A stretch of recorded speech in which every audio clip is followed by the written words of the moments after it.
Hall corner. We mentioned earlier that Lewis Jones, bike number 30, a senior now, former runner-up in the British Junior Supersport Championship a couple of years ago.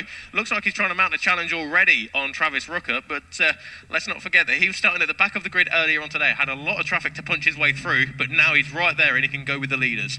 Yeah, he's certainly doing what he can there. I can't quite make out the colours from this distance, mate, but certainly some good little action down into Cascades. Obviously, we're going to have the split start now with the MZs, and I imagine that's them getting off in the MZs are underway, and I think Alexander Mann may have a problem there, Keith, because Alexander Mann, that's the red bike with the white crash helmet. I can see he's just having a look down to the left-hand side, and he's going to be pulling off there. So Harry Lamacraft, bike number 37, will take the whole shot for the MZs, but Alexander Mann, I'm sure that's him with the black leathers and the white crash helmet, is a retirement.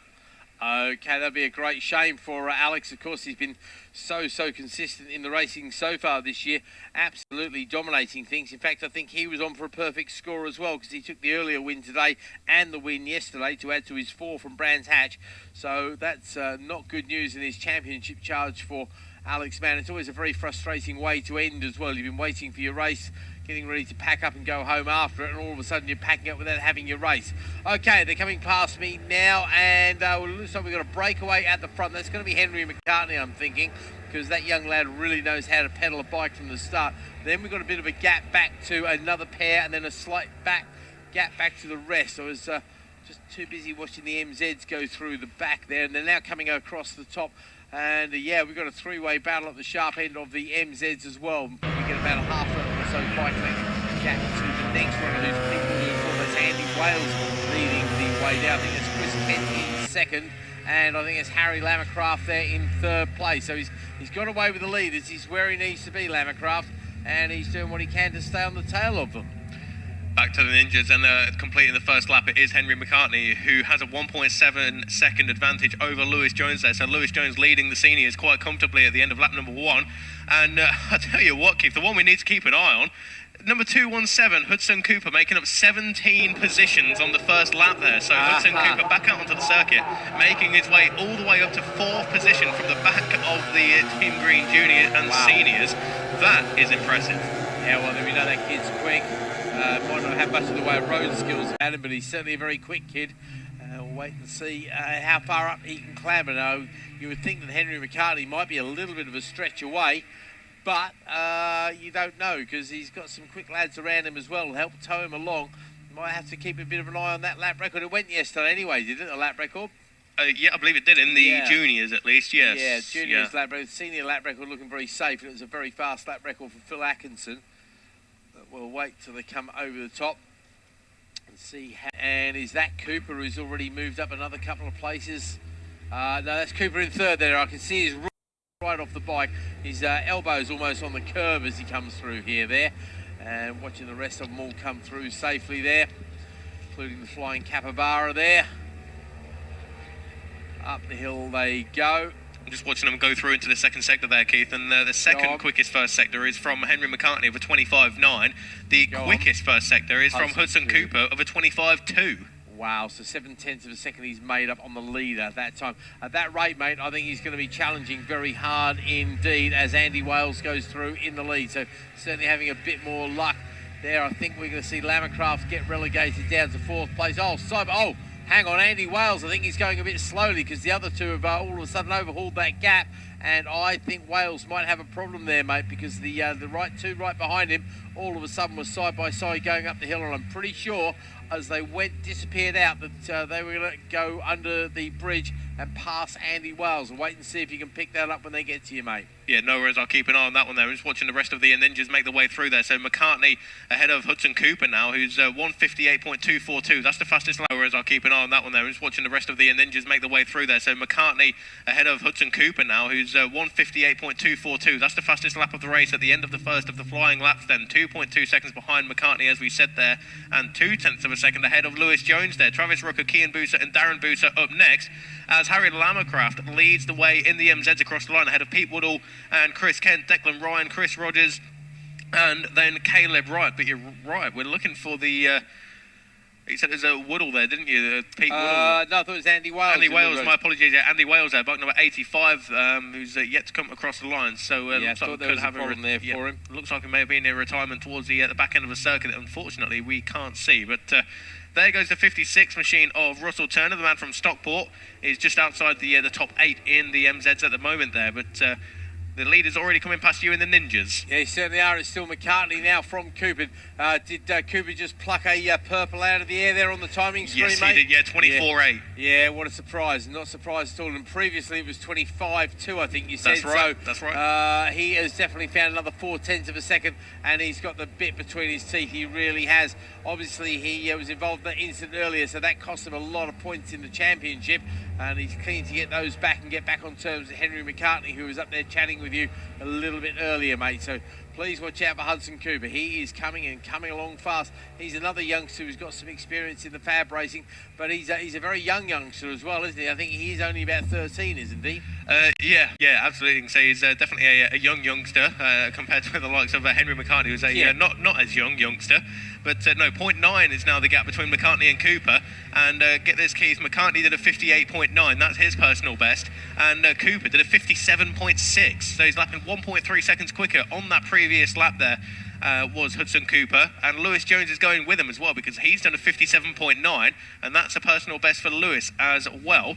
Let's take a look actually at the senior lap record. I'm going to say 57.9. 57.8 is the lap record. Yeah. So he's very close. Obviously, we know the Team Green Junior lap record has been taken away from Charlie Farah, and we weren't expecting to see anybody take it away from Phil Atkinson until Lewis showed up today. I'll tell you what's interesting as well, when Lewis came up here as well to kind of have a word with us there, Keith, as the MZ's come across the line now. Harry Lammercraft actually takes the lead as they go in towards Old Hall Corner, but Lewis was up earlier, as you know. Yep. And I've got the lap records open in the programme in front of me here, and he reached across, had a look, and there was a slight nod from Lewis as well. So I think we know what he's looking for. Oh, yeah, most definitely. You can't blame the kid for that at all.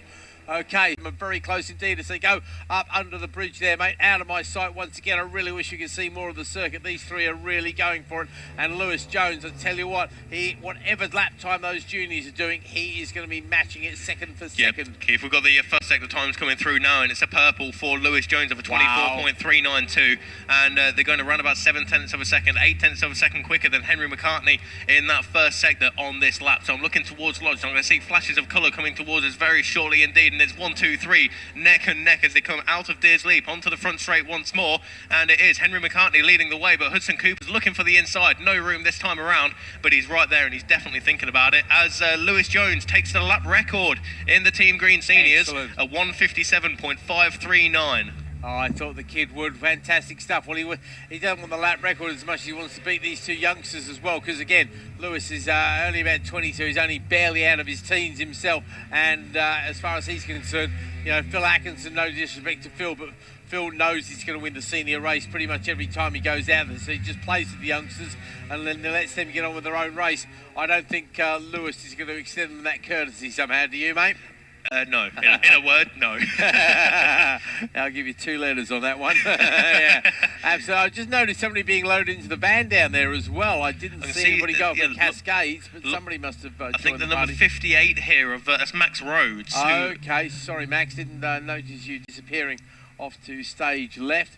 We're unfortunately concentrating on this battle at the front, which is coming across the hill. What a surprise, they're 2 abreast now. And I think Lewis is that Lewis at front? It's a blur of colour here, mate. I think, hold on a minute, get a little bit closer to my eyesight. Yep, that's Lewis out in front. No, it's not. It's, hang on, the 2 rookie bit. No, I'm not quite sure who's in front there. I think that's one of them is third. Yeah, I think it's a change of the lead, mate. We'll get confirmation of that in a minute. Well, the MZs have come across the line. Pete Woodall, Harry Lammercraft and Chris Kent, Keith, were separated by 0.2 of a second. And 0.2 on an MZ is almost side by side, isn't it, as they go in towards Old Hall Corner. Yeah. But Lammercraft is right there with Woodall and Chris Kent as we're looking for the first sector times, and it is a personal best in sector number 1 for Henry McCartney, bike number 257. I think that was Henry leading the way as they came across the line, followed by Hudson. We've got them, Lewis in the slipstream. Got them coming out of Deers Leap now. There's going to be an MZ coming into play here, and it is Hudson Cooper who's now leading the way just by 0.02 of a second as they come across the line. So Hudson Cooper, Henry McCartney and Lewis Jones, 0.277 seconds separates those three guys. And there's an MZ coming into play here, and Lewis Jones, he's the more experienced of those. So I think he could use that MZ to his advantage there, Keith. I don't think it made any difference. The MZ's going so much slower than these guys. They've all gobbled him up very rapidly indeed. Looks like there was a slight advantage there for whichever one of the two youngsters it was leading the race, but some good corner speed has taken care of that business as the MZs have their own little battle past me as well. Who's that I'm looking at? That's Chris Rogers down there. He's borrowed some leathers because he bought some new leathers that don't fit him terribly well, is the polite way of describing it. He was a little bit more lucid than that, but I won't discuss that right now. Still waiting for those youngsters to come over the top once again. I do apologise to the MZ fans out there, but this is a great scrap between these three. Well, it's a great scrap between the top three and the MZs as well, isn't it, Bradley? They must be nearly back with you as well, aren't they? Yeah, you're absolutely right. They're going through Lodge at the moment there. They're coming back into my sight any moment now. And I can see they're hugging that inside white line as they come across the line to complete lap number 5. So 2 laps to go then. Of course, it's a 7-lap race, this one, Keith. 2 laps to go. And in the MZs, it is Chris Kent who's made up 2 positions. Lamacraft stays in second and Pete Woodall drops down to 3rd place. But there is only 0.3 of a second this time covering them, as opposed to the 0.2 1 lap ago. So it's all to play for in the MZs there. And Declan Ryan and Chris Rogers having a good scrap as well for that 4th place position. It's the 181 Declan Ryan with the orange bib ahead of the 95 of Chris Rogers. Okay, Declan Ryan doing a very good job. He's very impressive indeed. Chris Rogers, of course, former champion. Up and down we go. A couple of our youngsters have decided they're sick of playing on the tarmac. They go for a bit of grass instead. One of them is up, wandering away very rapidly. The other one is on his knees, wandering away very rapidly. So you're going to see 2 of the ninjas going down. He's crawling away from his bike, so he's obviously not too badly hurt, just a little bit winded. Didn't quite see what caused that incident. But it's going to give the crews down here something to worry about. Ninja's back across the line there, Keith. I think the 2 riders who haven't gone through into the 2nd sector there would be Ruben Bray and number 27 machine of Alfie Garrett. It is Alfie Garrett's machine. It's the white bike. I can see. I recognise Alfie's machine from earlier there. So across the line, it's a half a second separating the top 3 in the ninjas there, but it's a purple 2nd sector for Lewis Jones. Mate, we've got another red flag, unfortunately. So how many laps into the race are we, buddy? The last lap flag had gone out. Okay, good. So that's not going to have a look at a rerun. So the red flags have gone out, so you might as well call the results there, mate. So as they came across the line then, it was Henry McCartney ahead of Hudson Cooper.